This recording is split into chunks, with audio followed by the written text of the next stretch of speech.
Morning, pakita ko lang sa inyo 'tong product na 'to, yung ginamit ko pang shine sa, sasakyan ko. Smart car na uba, time to shine. Maganda yung packaging niya, meron siyang gold yung print kaya triny ko siya. Bale ang pag-apply nito, ah, in-spray ko muna dito sa sasakyan, tapos kinalat ko muna siya.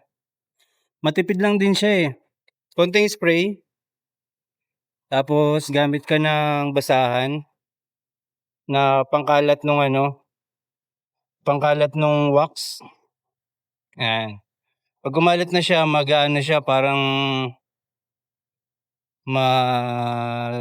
mi-misty o kaya parang maglalabo yung pinahiran niyo. Pagka gano'n, antay lang kayo ng mga 5 minutes, 5 to 7 minutes. Saka niyo pasadahan ng fresh na basahan, yung tuyo na microfiber cloth. Yun, ganda ng ganda ng effect niya. Bale sabi dito sa product na 'to,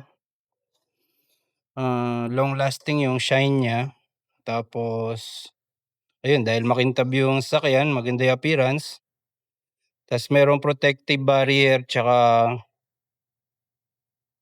water beading. Bale ano pala 'to, hydrophobic yung wax niya. Hindi gaanong kakapit yung tubig dun sa pintura.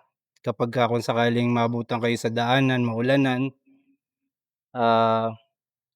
'pag natuyo siguro yung ulan, madali ng pagpagan. Hindi katulad ng 'pag walang wax, papansin niyo yun, ang kapit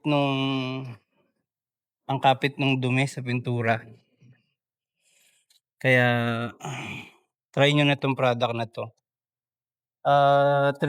Siguro mga 2 o 3 months ko na siyang gamit dito sa sasakyan. Every 2 weeks akong nag-i-spray.